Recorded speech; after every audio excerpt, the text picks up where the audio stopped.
Listen, this whole episode is Martell trying to pick up the pieces of his life. The babes can't even look at him. Can't even walk in there. I got his picture at the door. Listen.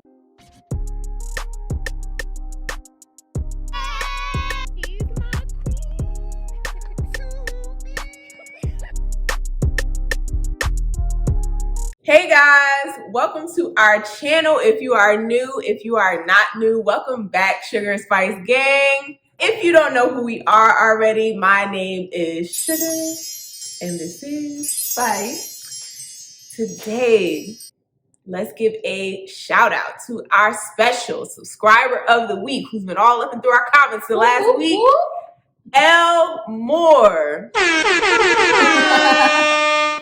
Lamh, thank you. We appreciate you. Keep it up. Keep talking to us, commenting. We need conversation. But thank you so much for conversing with us. Thank you for always being in our comments and giving your opinion. And, you even told us some stuff we didn't know about Tisha and some things. So, about Destiny and some things. So, thank you. Thank you for being here. Thank you for watching. And we hope you enjoy this video. If you haven't already, make sure you hit that subscribe button and the notification bell so you get notified whenever we do new videos. Also, make sure you follow us on all our socials at Sugar and Spice 88 on Instagram, TikTok, Facebook, and Twitter. All right, let's get into it. So, we open up. Destiny is at her photo shoot for a Hype Hair magazine. Yeah. Shout out to her. Congratulations. So her father's there supporting her, and they have a very touching moment where he's just telling her how proud he is of her. It was a nice, touching, loving moment. Yeah. So then Tisha comes in. And they sit down and they are talking about, everything that happened in Vegas. So they bring up Tiffany and how, Tiffany loves that word, transparent, Tiffany, transparent, Tiffany. And they're like, you so daggone transparent, but we don't know anything about you, girl. Other than that you forced your man to marry you. That's Destiny is not she. The clip is loaded. Well, where's the lie? Tisha is showing. She's showing that she don't really care for Tiffany too much in this scene. But I just found it very interesting that Tisha has so much to say about Tiffany and her behavior, because throughout this whole situation with Tiffany, she never spoke up and said anything. Even when it affected her, she barely wanted to speak up then. Destiny was pretty much doing all the talking, and she was like, I did. I didn't like it. I didn't appreciate it. I didn't really care for it much. So then Destiny talks about how Mel is constantly interfering and how she's going to have a little sidebar conversation with Tiffany. And, Destiny says that she thinks that there are parts of Tiffany that she likes. I haven't seen any parts that I like. Except for, I don't know. Oh, you got something? I don't know. Like, she hasn't shown me anything. What do y'all like about Tiffany? Leave it in the comments, because I got nothing. I ain't got nothing for you. Miss Bell. Let us know, since you stand Tiffany. Because, girl, what is, I don't know. What is it? So then they bring up the depression comment at the table that Marsau made. And Tisha, she says, like, it kind of blindsided her too. It's the first time of her hearing it. And she goes to her confessional and she says, with Marsau saying that he's depressed, like, for a while, I've already noticed a disconnect between us. I just didn't know what it was. I just figured, like, he's working on all these different projects, so he's just busy. But I just suck my feelings up and just keep it moving. My whole thing is, how much more can you take? Like, because he literally said, I need you to listen more. Bro, all I do is listen. So how much? Tisha. Everything's all about you. If you don't like it, it does not go. Everything is all about him. What can I do for you? So everything is all about him, but then he says that she makes it all about her. So how do you deal with somebody who just y'all are two completely opposite sides. Flips the perspective of what's actually happening? So we move on to Martell and Marsau They got together. Martell wants to meet up with Marsau because Marsau has a builder's license. And he wants to give him a proposition about the 40. Get your own builder's license? Bro, aren't you supposed to take the test and get your own builder's license? Marcel, what are you doing? Marcel, what are you bringing to the table here? What are you providing that these people need you in the middle of this deal for? For what? That's what I'm trying to. You keep trying to bring everybody in for their builder's license, but what are you doing? Oh my God! They bring up how Chris had offered the land to Mel first, and Martell says that got under his skin. And then Marcel was like, "Okay, but what if you and Mel was to work on the residential side together? Like, how would you feel about it?" Martell gonna say, "That would be amazing. That would be perfect." How's that perfect? Honestly, come to think of it, we are raising 4 kids together, so it makes sense for us to work together. You guys, y'all, sorry, I can't do it. Listen, first of all, y'all are raising 4 kids together, whether y'all work on this project together or not. So why would you try and stop her and be mad at her for working on a project that's going to feed your 4 kids? It's like nothing about what you said just makes sense. You didn't want her a part of the deal. You had a tantrum. You got mad at Chris. Went and got Marsau just so she didn't have to be involved. And then you're like, that would be a great idea. But you also want full custody. But you need her to be able to, that would be a great idea because we got these kids we got to provide for, but I want full custody. Oh, Chris shows up. And Marsau brings up how they could work how Mel and Martell could possibly work together. Chris is like, y'all grown. Y'all do whatever y'all want to do. I'm not getting in the middle of this. Do what y'all want. This is business. Can y'all handle business or not? Realistically, no, they can't. They can't. Y'all do not need to be in the same place of business. Y'all barely holding on by a thread with these kids. Y'all couldn't even go on a nice vacation together. No. So then, our favorite girl, Tiffany is meeting Destiny at the bar. They're having a one-on-one session. Mm-hmm. I need Tiffany to be as transparent as Casper the Ghost, okay? Because she all up in everybody else's business, so we need to be able to see through her too. Mm-hmm. So, Destiny is like, well, thank you for coming. Mm-hmm. And Tiffany's like, I was a little hesitant, girl, because, I really don't know why, but for some reason, our interactions start off good, but they just always go left. I really can't seem to figure out why. I don't. Girl, you know why. Because it's your mouth. She loves playing dumb. She does. She really does. No, you give me the cold shoulder. Girl. Stop. Destiny goes and says that she has a smart mouth, but Tiffany can't even take that. I love the grouping. The grouping was to save you. Like, we both make it have more palatable. Yeah, for you, I'm gonna say we both have a smart mouth, so you could easier digest that you have a smart mouth, and you still would not eat it. You just couldn't give it to her. No, you just couldn't admit. I have a smart mouth. Me? Yeah, you. So Destiny gives her an example. Yeah, girl, you do have a smart mouth, man. Houston, Atlanta, Vegas, whatever you said about me, Let me challenge you to think of it differently. What if you were the new girl? Girl, I was the new girl. I'm gonna put myself in your pink pumps. I was the new girl. Pink pumps. So pink pumps. Listen. You know what it is? It really stands out when Tisha is pulling looks. Mel is coming through. Destiny's coming through. The hair, the makeup, everything's on point. And then Nana comes in with she very much dresses like church mother. Yes. So anyway, moving on. So Tiffany is just like, let me challenge you to think of it differently. You were once the new girl. And Destiny is like, yeah, I was once the new girl, and I wasn't talking about people's husbands, ex-husbands, and kids. Like, nothing to do with you being new or fitting in. It's the fact that you're coming in fresh and you're coming in hot. It has everything to do with you just being disrespectful and being way out of bounds. So, and just saying and doing all of this under the guise of transparency. Like, girl, I'm just keeping it real. Stop. So then Destiny's like, all right, what's your dirt, Tiffany? Since you want to be in everybody's business, what you got going on? Since she's so transparent. She's like, well, I wasn't born Tiffany. I was actually born Jamie Lynn Payne. And I was adopted. And I found out that my white mother did not want me because I was biracial. Although she kept her 4 Caucasian kids in Alabama, she gave me up for adoption. That's just... I don't know if y'all remember, but a couple of reviews ago, I said, it's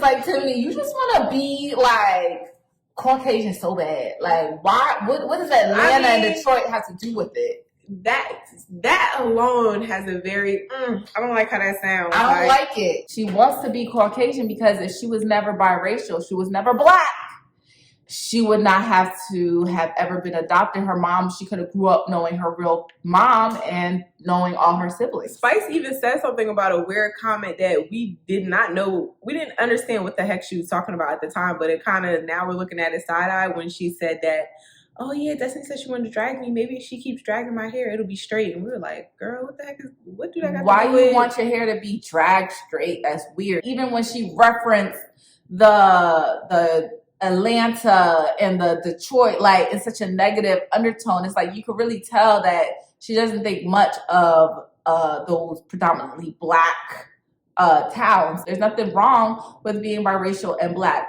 The thing that's wrong is that your white mother did not accept you. That's the only thing that's wrong. Right. There's nothing wrong with you. It's something wrong with her. Everything to do with her. And nothing to do with you. But she internalized it that it was something wrong with her. But Tiffany girl,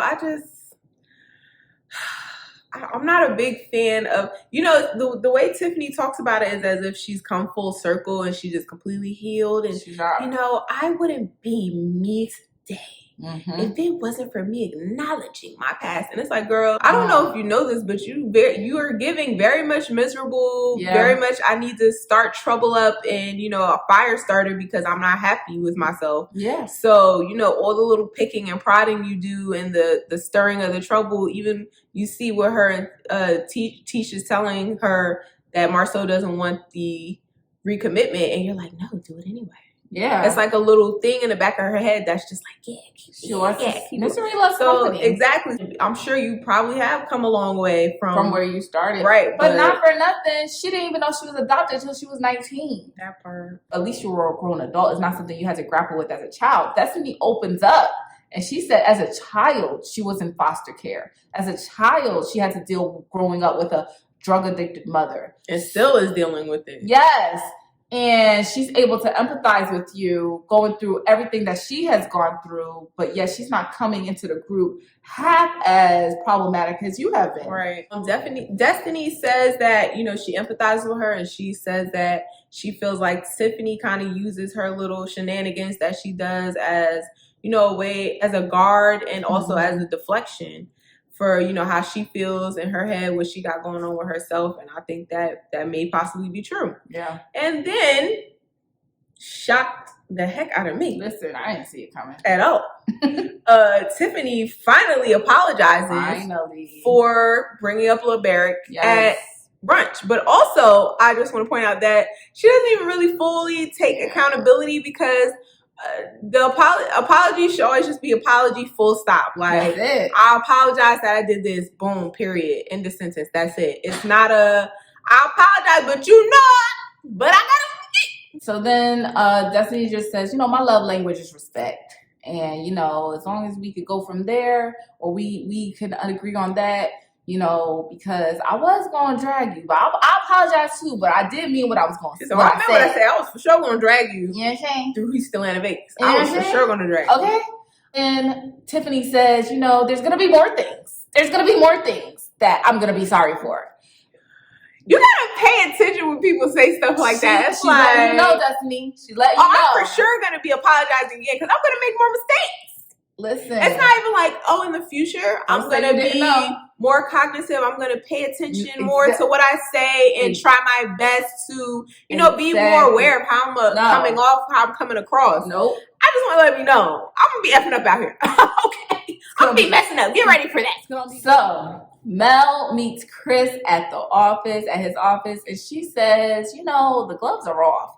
I'm not checking about Martell and how he feels no more. He want to come at me at the coffee shop about my kids. You know what?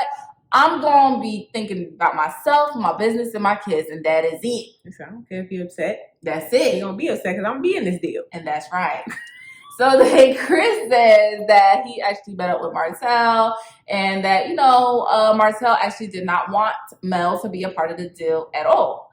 And Mel's like, that's so funny because we bought this land together. We bought this land together. We facilitated this deal together. And now he thinks that because we're divorced that I should not have a piece of the pie. Like, that's crazy. So now Chris says that he had a meeting with Martell and Marsau, and now Martell wants to facilitate Marsau into the deal. And Mel was like, that's funny too. Because she bringing a little tea out. She was like, you said that you did work for him. He didn't even pay you. But you want to work with him, but not the mother of your children? I was like, oh. I mean, she's not wrong. Right, she got a point. They did just, repair their friendship and everything. I think it is interesting that y'all got together, created a whole business together, and then he left, and now y'all trying to get back in business again. No. And Martell, the only reason why Martell is reaching out to Marsau is because he does not have a builder's license and he can't do it on his own. Right. And he doesn't want Mel to do it. So you're the next option. I will work against my own better judgment and do what I don't want to do just to spite you. Like, what? She also says, Martell just wants us to think we're in competition with each other. I'm not competing with anybody but myself. But I ain't going to let him win, though. He ain't going to win this one. Nope. Tell you that. It's just, he ropes her in every time. It's just like, she tries, but... And I could feel her, like, he's getting the best of her. Because now she's getting angry. She's getting upset. She's like, I'm going to do whatever it takes. And I'm not going to let him win. And it's like, girl, no. This is what he wants. All your energy. Yep. He's sucking you dry. Somebody said in our comments, he's an energy vampire. He is. And you allow him to suck you dry. Like, don't do it. All right, so go ahead. Your man Martell is down bad. Oh, God. Martell going through it. Yes. Martell's in a dry spot. Yes. It's hard out here for Martell. Look at pathetic. Look at sad. Listen, this whole episode is Martell trying to pick up the pieces of his life. He's going to Maurice. He doesn't have a builder's license. He's going to Chris because he's not in good with the builder of the 47 acres anymore, the owner of the 47 acres like that. He's going to Maurice. His credit is shot. He's just picking up all the pieces. How this whole thing? How within a year, a lot can happen in a year, but dang, the man's life is in shambles. In shambles. It's like, what is going on? I mean, consequences of your own actions. Was it worth it, Martell? I don't think so. You just couldn't leave the girl alone. Was it worth it? And then he's can't like, even get a XL. Nothing. He's still in the medium. Listen. So he goes to Maurice. He needs help rebuilding his credit. He says his credit dropped 100 points. Good God. Jesus. What is... The banks can't even look at him. Can't even walk in there. I got his picture at the door. Listen.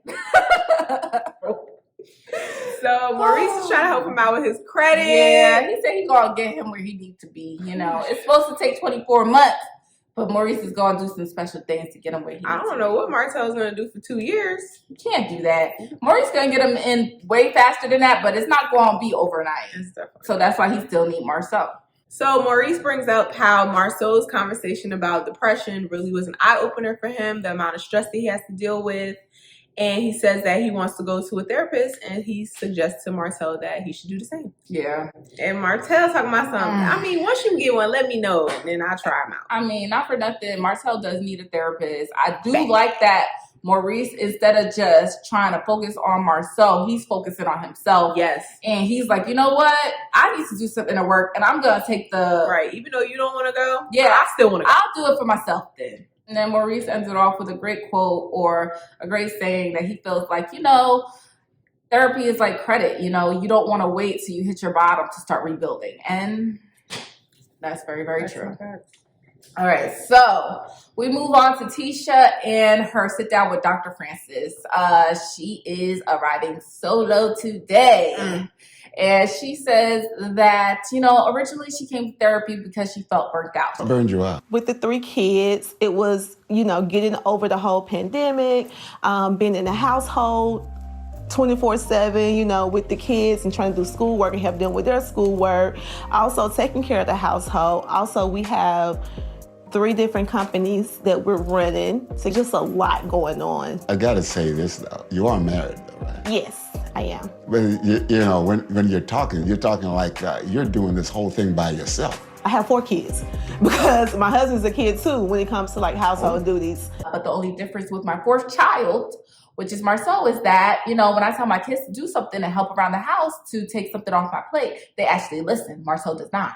So then she goes into how she was raised by a single mom and that, between her mom and between her grandmother, a man wasn't even allowed to touch a dish. So that's kind of like, she didn't do it on purpose of how she ran her household, but that's how she's seen households be ran. It's interesting to note that, Tisha also says that, her form of I love you and expression is through things. So when Marsau gets her material things, that's how she feels validated with love because that's what her mom used to do. But also, she still wants the other side. She Yeah. still wants the affection. She still wants the, verbal Time. confirmation and affirmation. She wants it all. And even though he says I love you, he's not going on trips with the kids. He's gone from sun up to sundown. So it just leaves It's a lot still of lacking. room for her to wonder. And he does not want her out in the workforce. So it's like, what is the problem? So then the doc says, so it seems like Marsau is holding you hostage for his depression. Do you feel like the depression is your fault? And Tisha's like, no, but The way she said no was like, yeah, it seems like he's definitely Marsau blaming her for a big part of a it. master manipulator out here. I think she's halfway convinced that like it's her fault that he is depressed. Yeah, she's so empathetic towards a situation that she's suffering from. Right. Like, you're being empathetic to him, but you're suffering. You're trying to work through and convince him to go through therapy, but you're over here drowning. You're struggling. You're struggling to stay above water, and you're allowing him to blame you. Like, girl, no. So then she brings up to the doctor how they went to Vegas and she wanted to do the recommitment and renew their vows, and he said no. Yeah. And she said she was disappointed, but girl, you weren't disappointed because you go in your confessional and you said, with all the rumors, it would have been nice if he would have shown a public display of love and affection for me. And the doctor's like, did you even tell him that you were disappointed? No, I didn't. I just eat all my feelings. Like, I didn't tell him that it even bothered me. I just sucked it all up. You're drowning. Yes. Really, real live drowning. Literally drowning.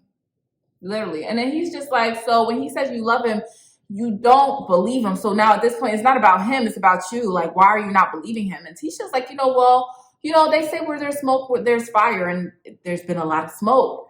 So Tisha, pick one. How do you say that, the reason I'm being so defensive of him and I'm so upset is because I don't like people lying on him. Yes. When I know it's the truth, I have to speak my truth and I have to tell the truth and correct it and make sure people get it right.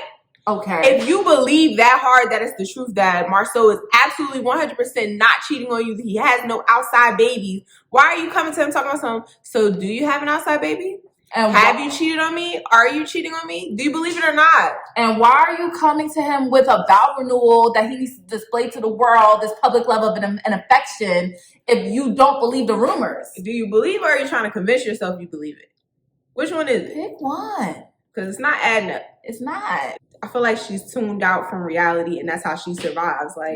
Just burying herself in everything that she has going on, and because every time she tries to dig up her emotions and Marsau, help, I'm drowning. He's like, girl, you ain't drowning. Look at you. You standing up. You all right? And then she's like, well, I guess I'm not drowning. And then just stuffs that back in there and just keeps trying to push. I don't even know how they lasted this long. I really don't.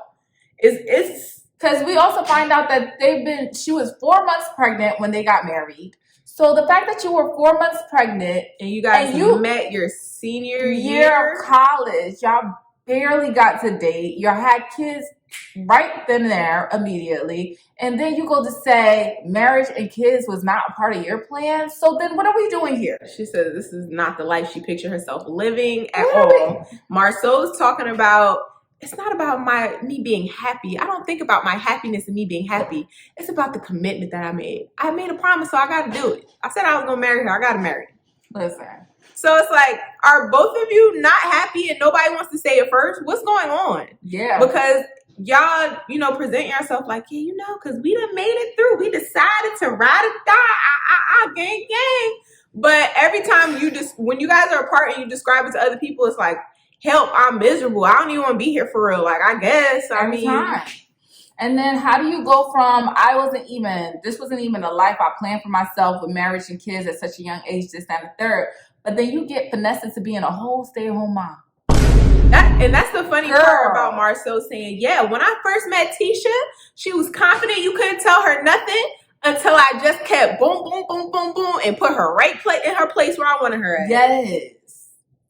That's why she different, Marsau. You don't let her even do nothing. She can't work. She can't follow her dreams. She can't do anything except for be what you want her to be. But you like, oh, I don't understand why she's so different from when I first met her. I just hope the kids are okay because I don't know how y'all are pouring from empty cups. I don't know how y'all just out here just running on fumes. Like I'm very, you working yourself into the ground. Yes. You're working yourself into the ground.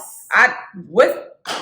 Where's the fun? Where's the enjoyment? I mean, yes, your children have two parents in the home, but it's like, but what are they seeing? Really seeing? What is the example that you guys are really setting for them? So thank you guys. Thank you guys for watching to the end of this video. We really, really appreciate you. If you made it to this point in the video, please be sure to throw up some prayer hands. We are praying. We are praying for Martell and this whole catastrophic situation he has gotten himself into. We are praying for Melody and her peace and that their children are okay during this horrible, messy co-parenting situation they have made for themselves. We are praying for Destiny and Tiffany because, as Tiffany said, there will be more I'm sorry. So we can look out for that. We are praying for Tisha and Marsau. Because Tisha and Marsau are in a really bad space. And they have 3 children in the balance. And one thing about us, we always hope and wish the best for the children. So for sure. Yes, and Maurice too. He's deciding to go to therapy. So we pray that he gets the best out of his situation as well. If you have not already, please be sure to subscribe. And when you subscribe, please be sure to hit the notification bell so you can know when we drop a new video. Also, follow us on all of our socials at Sugar and Spice 88 on TikTok, Twitter, Instagram, and Facebook. And we look forward to seeing all of you in our next video. Bye. Good morning. Good energy. Today we gonna spread good energy.